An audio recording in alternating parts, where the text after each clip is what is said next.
1 میلیون دلار را تشکیل می‌دهد. مرحله دومی لایحه قسمی باقی مانده راهی اساسی تگی کمر، نورآباد و راهی بین دهوی را در بر گرفته، همچنین ساختمان نقبی تگی کمر به درازی 2.6 کیلومتر 6 پلی نو، تجدید یک پلی موجوده، یک پلی منطقوی و دیگر انشاءات نقلیاتی پیش بینی کرده شده است. مبلغ مرحله دوم حساب قرض بانک اروپایی تجدید و رشد عملی گردیده مبلغ 150 میلیون دلار امریکایی را تشکیل می‌دهد. در مرحله سوم لایحه ساختمان پلی بزرگ با درازی تقریباً 760 متر به نقشه گرفته شده است که با استانداردهای بین‌المللی بنیاد می‌گردد. ما تصمیم داریم که در آینده باز یک لایحه مهم دیگر یعنی راه نورآباد لویجر سنگوار قلعه خون را آغاز کرده برای ولایت مختار کوهستان بدخشان راهی الтернативی بنیاد نماییم. خودی همین سال ما از ناحیه درواز، از مرکز ناحیه درواز شهرک قلعه خون ونج این سرحد روشان 100 کیلومتر کاراش شروع میکنیم. اونا پروژه بسیار و زیاده از 200 میلیون دلار خرید 2 میلیارد از اساس سامان میشه. خودی همین سال تا آخر سال بنیاد این راه را شروع میکنیم. هدف ما از بنیاد اینفراستراکچور نقلیاتی در منطقه رشت از آن عبارت است که رشد ساحه‌های مختلف ناحیه‌های وادی و ولایت مختار کوهستان بدخشان را از طریق راه الтернативی تامین نموده. در این زمینه ده‌ها هزار جای کاری نو تأسیس نمودیم و سطح و صفت زندگی مردم را بازم بلند برداریم. ما متخصصا گیولوگا کار کردن، بعضا معدن‌های نادر در وادی هست، راه بنیاد شدن. من باوری کامل دارم که و این معدن‌ها برای کار کرد البته هم کارخانه ساختن در کار برای غنی گردانیدن، هم باز انتقال دادن ما در کار برای راه در کار است. راه این حیات، این آبادی، این پیشرفت، این ترقیات بی راه نمیشه. بی راه نمیشه، یکم کار نمیشه. با استفاده از فرصت به همه شریکان رشد که برای بنیاد انشاءات مهمی امروزه سرمایه‌گذاری میکنند اظهار سپاس کرده و متخصصان و کارگران یعنی بنیادکارانی را برای کار عرضه می‌نمایم. همزمان با این راهبران و مسئولان وزارت نقلیات، کمیته دولتی سرمایه‌گذاری و اداره اموال دولتی و مرکز تطبیق لایحه‌های تجدید راه را وظیفه‌دار می‌سازم که سریع و با صفت به انجام رسانیدن کارها و از خودکنی مسئلات مبلغ‌های لایحه را تامین نماییم. با صفت ما راه را برای 1 سال نمی‌سازیم، برای 100 سال‌ها. فریب کردیم، خودمون را فریب می‌کنیم. این مبلغ یک قسمش گارانتی هم باشد، قسم دیگرش قرض دولت است. اینه برگرداندن نکن. برای همین صفت کارها را از روز اول نظارت کردن نکن. تکنولوژی را سازی را نگاه کردن. صفت محصولات ساختمانی را نظارت قطعی بردن نکن است. در نظر باید داشت که این راه برای 100 سال‌ها بنیاد می‌شود. بنابراین ضرور است که صفت اجرای کارها با طور جدی نظارت کرده شود. با استفاده از فرصت می‌خواهم توجه شما حاضرین گرامی و هر یک عائله ساکنان وادی رشت را به یک مسئله مهم جلب نمایم. طوری که بارها اظهار داشته بودم، طبق تحلیل و پیشگویی تشکیلات و سازمان‌های بین‌المللی و متخصصان و کارشناسان، سال جاری از لحاظ تأمینات با مواد غذایی یکی از سال‌های وزین‌ترین در تاریخ 90 سال آخر می‌شود. یعنی اهالی سیاره با سبب خشکسالی، کم‌آبی، تأثیر بیماری‌های سیرتی، قیمت شدن نرخ آذوقه‌واری و کمچینی آن با مشکلات سخت و سنگین و حتی قحطی و گرسنگی دچار می‌گردد. در چنین شرایط ما باید هرچی بیشتر محصولات استحصال کنیم. برای تیرما و زمستان در پیش ایستاده در هر یک عائله ذخیره مواد ضروری غذایی را تشکیل نماییم. به اسرافکاری قطعاً راه ندهیم. یعنی صرفه سرشتکار باشیم و طلبات قانون درباره رسم و آیین‌ها و مراسم را حتما رعایت نماییم. چندین با یادتان باشد من در سخنرانی را تاکید کردم و سال از همه یکی سال сахшави соли аввал буд ба фикри ман таъкидо ҳозирам картошкаи соли оянда хонада кам мондааст ё ки нест тамом шуд наск нахудро лӯбиё дорен ҳатман вай кардан дар кор деҳқонӣ ҳамин аст мавзӯи шумода нағз мешавад ҳам нахуд нағз мешавад ҳам наск лӯбиё мумкин дар заминҳои обӣ вай шавад лекин дар заминҳои лаймӣ дар водӣ наск нахуд бисёр вай ҳосили хуб медиҳад як тоқи ба риҷо мекорӣ яксола хӯроката мегирӣ наскам нахудам як пиёла наска дар вай хӯрок вай кардӣ як оилара басанда аст ман барои чӣ таъкид он чӣ ки ман ба чашми сар ва ама вай дида истодам мушкилиҳо масъалаи маводи ғизоида аллакай болоравии нархҳо дар бозори ҷаҳонӣ шуда истод пеши роҳро гирифта вақте маҳсулот нест чӣ мешавад вақте маҳсулот нест вақте мардум аз сабаби тарси касалӣ дар хонаҳо карантин кор намекунад киш намекунад ҷамъоварӣ намекунад нест одам чӣ мешавад ба қаҳтӣ камчинӣ оварда мерасонад ҳоли вақт ки ҳаст мо эҳтиёт ними ҳаёт падару бобоҳои мои шумо таъкид мекарданд доимо аз қадим ҳамин тавр буда зимистона вай тайёриша аз тобистон медиданд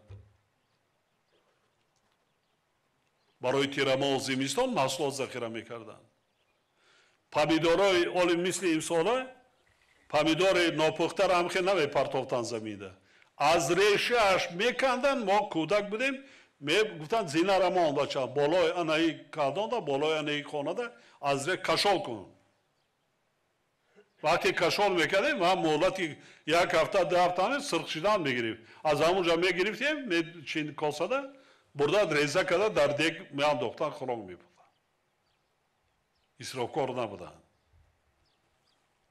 ё ки картошка ё ки наст нахуд гандум лӯбиё кӯза доштанд ҳозир шиша кам буд ҳозир чӣ гӯям вайҳои ранг ҳам аст шиша ҳам аст ки нами нарасад 2 сол 3 сол баъзан маҳсулот нигоҳ дошта мешавад захира дошта бошед таъкид мекунам худо нохоста худо аз об кашидем солҳои 90 ман шоҳид ҳастам дар ноҳияи дағара хоҷагида кор мекардам ғаллара давлатда наспоридам чунки вакил будам медидам депутат будам вазъиятам медидам ки чӣ мешавад ҳамун сол нақшара иҷро наспоридам киш кардам 100% тирамо моҳи октябр сар кардем пурра киш кардам ғалла амборҳоро аз болои шифер пур кардам зимистон кафидан девора чапа шудан гурезҳо худашон дар ҳамон қишлоқҳо ки буданд ҷамъ шудан ки комиссияри мо ҳамин аст ҷамъ шудан гирифтан дар ҳамон хунукӣ девора рост кардан ғаллара бай будагиша ҷамъ ҷид карда андохтанд ҳар як гурезае ки баргаштанд хӯроки бепул 3-4 моҳ баъди баргаштан ҳар кадомаша бо як қобчаи гандуму орди дигар додам яъне захира ҳеҷ вақт ба оила ягон зиён намеорад баръакс кадомет карда бошед магазин нарафтем бозор нарафтем қариб 90% мардими 80% мардими мо дар диҳот зиндагӣ мекунанд ҳамаи шумо бозор намеравед шаҳрҳо да бозорда бештар мераванд кам мегиранд истеъмол мекунанд боб мераванд шир дорем гӯшт дорем тухм дорем ҳамхине ҷиргот чакка ҳаст маска ҳаст картошка ҳаст мева ҳаст кило қатӣ намехарем захира мекунем истеъмол мекунем фикри фарзандора кунем фикри худдора кунем гардаи каш бисёр ганда аст худои таоло мегӯяд ки тианда кунаду талбанда не мо шудем солҳои 90 талбандагӣ кардем ки мардум гурснагӣ дар уронад талбандара чӣ мегӯяд харбзаи каҷак моро барои гандум ба ҷои гандум сабус медоданд ғаллае ки барои хӯроки чоро мо мегӯям мо ҳам замида калон шудем اگر ذره مردم شخصی که بر زمین ذره مهنت کند هیچ وقت عذاب نمیکشد، اذیت نمیکشد. اقلا رزق روزی مواد غذاییش از زمین یافته گرفته میتواند. باور دارم که ساکنان زحمتکاران ناحیه نورآباد و دیگر ناحیه‌های وادی رشت در ادامه عملهای سازنده حکومت مملکت کارهای آبادگرانه را باز هم وسعت بخشیده جشن بزرگ ملی‌مان 30 سالگی استقلال دولتی تاجیکستان محبوبمان را با دستاوردهای ارزنده استقبال می‌گیرند. بار دیگر مردم وطن دوست ناحیه نورآباد، وادی رشت، ولایت مختار کوهستان بدخشان و همه شما حاضرین گرامی را به مناسبت آغاز بنیاد باز یک انشاءات برای کشورمان بزرگ تبریک گفتم. به هر یک شما روزگاری خوش و با سعادت و برای موفقیت آرزو می‌نمایم. همیشه تنصیحت و سربلند باشد. همدیارانی عزیز.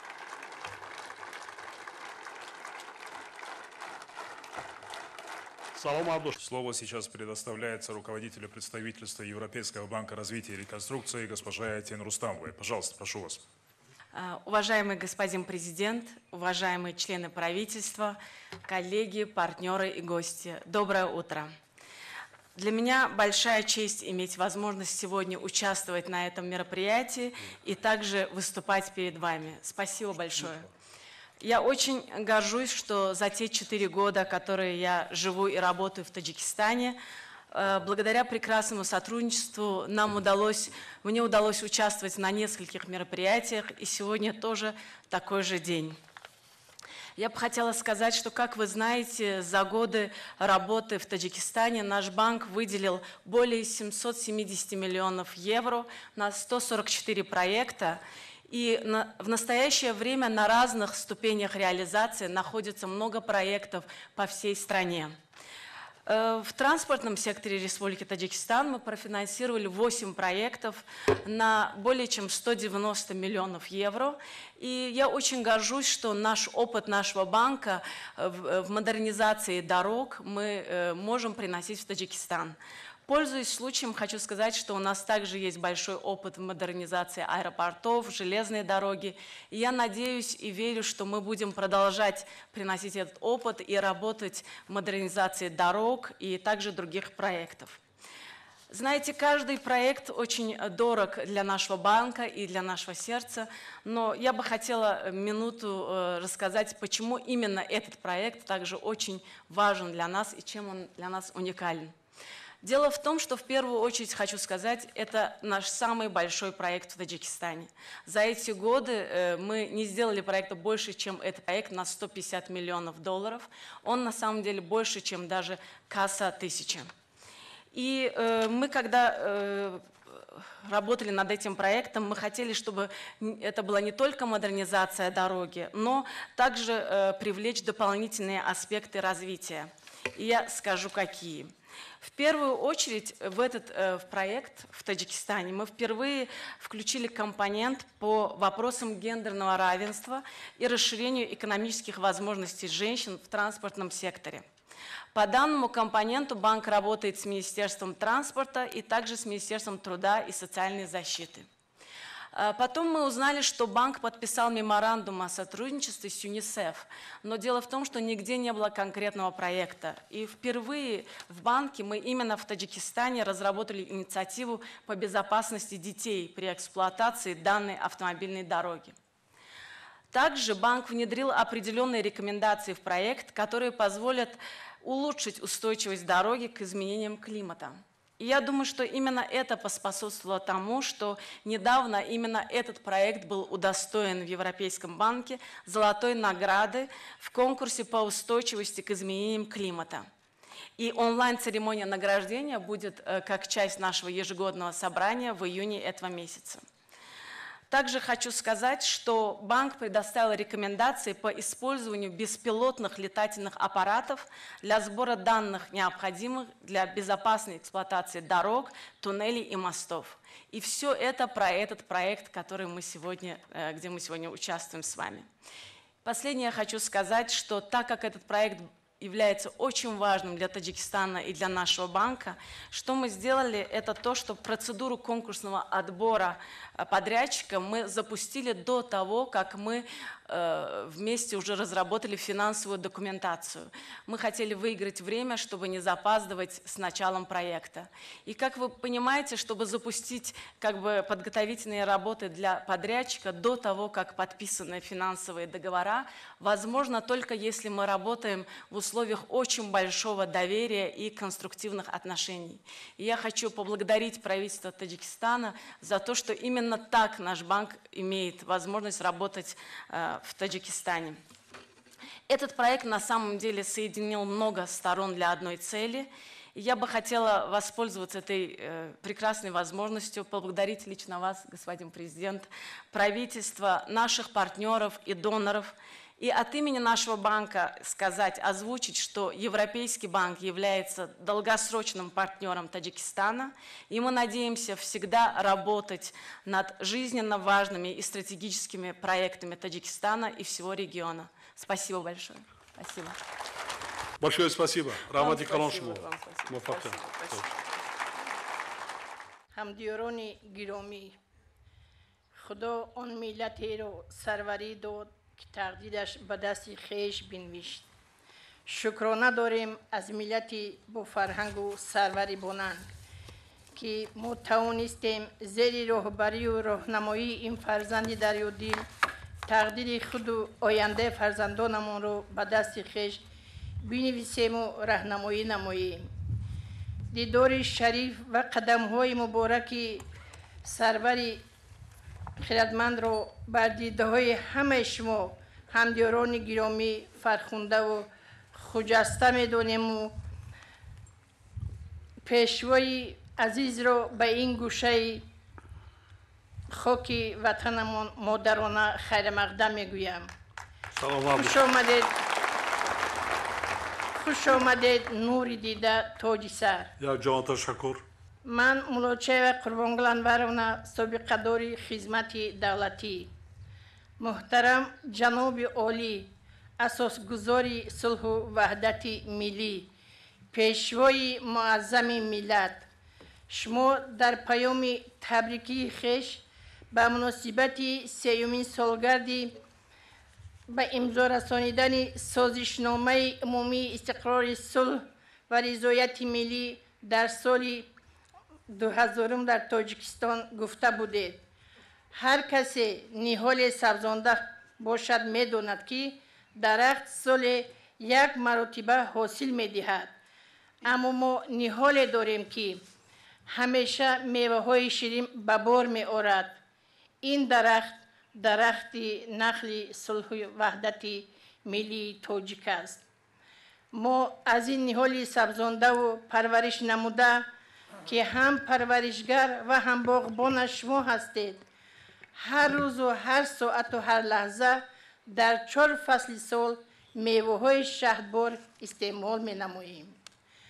اگر از من پرسند که امام علی رحمان به ملت تاجیک به مردم شریف آن چی آورد؟ جوابم همین است. اول صلح، باز صلح و باز هم صلح. زیرا صلح و به ما که آمد باقی همه چیز دسترس شده استاده است. شما فرزند نابغه تمام مادران تاجیک هستید. صلح در انتظار چون ارمغان فرزندانه پیش از همه به ما مادران تحفه نمودید. شما به آب دیده و فراق جگربند مادران خاتمه گذاشتید. اگر در تمام 70 سال زمان شوروی در ناحیه تنها 17 نفر زن تحصیل کرده مکاتب عالی بودند، امروز این شماره زیر غمخوری و دستگیری شما نزدیک به 400 نفر رسیده است. آسان. الله کم است. یک مثال واقعی را میخواهم اینجا یادآوری نمایم. ضمن سفر نخستین شما سال 1994 در قصر فرهنگ ناحیه سابق کمسمال آباد از جمله زنان صاحب معلومات ما همگی 3 نفر در واخری اشتراک داشتیم.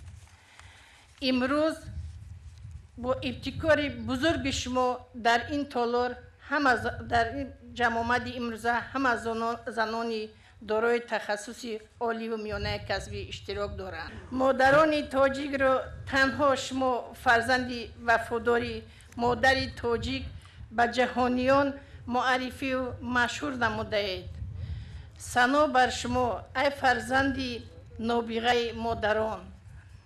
محترم سروری خیرتمند و غمخوار، آید به کارنمایی شما مردم حقشناس جهان گفتند و میگویند. ما به گفته های ایشان علاوه نموده میگوییم که شما معماری کاخ وحدت، راهنمای و هدایتگری نسل جوان، غمخوار و محبوبی به کسان و به پرستاران، محافظ تاریخ و زبان مادری، رهکشای بختی مادران و بانوان هستید. در دل و دیده ما جای دارید. مادران و بانوان صاحب ناموس نورآباد هر ذره گردی خاک کشور عزیز را آغاز و انجام از پشت و پناه خویش میدانند. ما مادران هیچگاه نمیگذاریم که سیاه‌طینتان و سیاه‌دلان بیناموس گردی خاک وطن مقدس را زهرآلود نمایند. پیشوای عزیز و مهربان، بار دیگر شما را از دل و جان از نام همه مادران نورآباد مادرانه به این سرزمین خوش آمدید میگویم. سلامت باش. مرحبا ای قلب ما کاشانت، آمدی خوش آمدی بر خانت. خوش آمدید جناب عالی. شما کجا کار کردین؟ من از کمیته کنسمال سرکردت تا معاونی اول رئیس نایه نورآباد. معاونی اول رئیس نایه؟ احسن احسن. همین خدا زنای تاجیکستان همش هم مثل شما کنند. تشکر. معلوم است که من از چهره‌تان از سخنوریتان معلوم است که شما بسیار مهربان هستید. سلامت باشید. مهربان، چهره‌تان مهربان است، سخنوریتان ظاهراً سلامت باشید، خار نشید. باشید. عمر با برکت شما.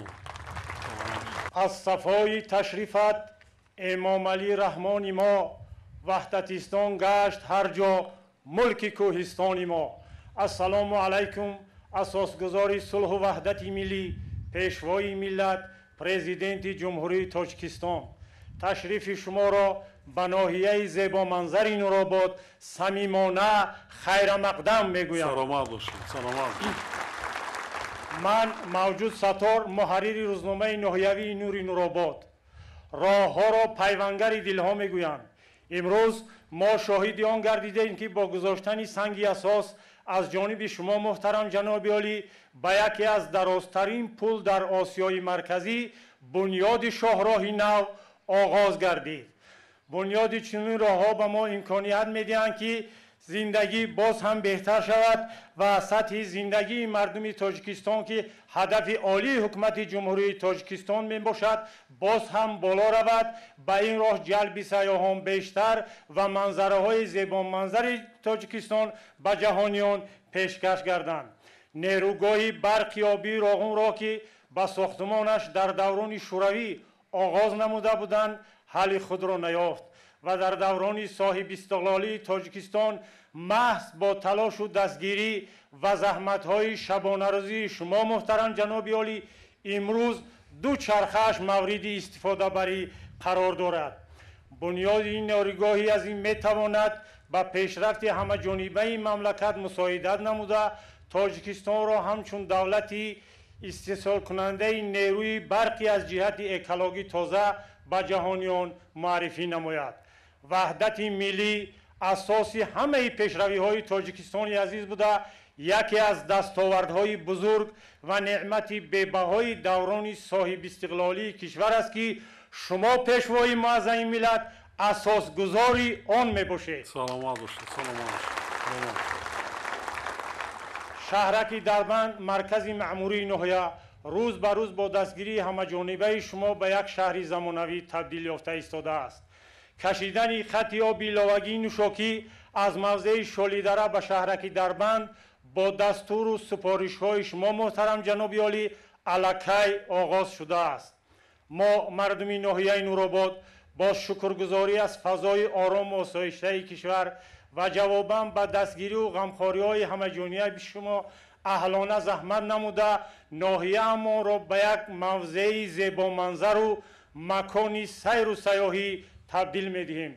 بار دیگر به ناحیه نورآباد صمیمانه و صدقاً خوش آمدید پیشوای معظم ملت. سلامت باشید. سلامت باشید. یک جان تشکر. نورآباد میلیارد خراجات کردید. اقلا کشت کارتوشکا نمودی مواد غذایی قطعی شما هم خودتون هم مردم تاجیکستان کمک کردنتون. راه قطعی چی کشوندن نکار کن. بار کشوندن نکار است. امکانات ها است. بسیار است. طبیعت زیبا دارین. زمین است، آب است.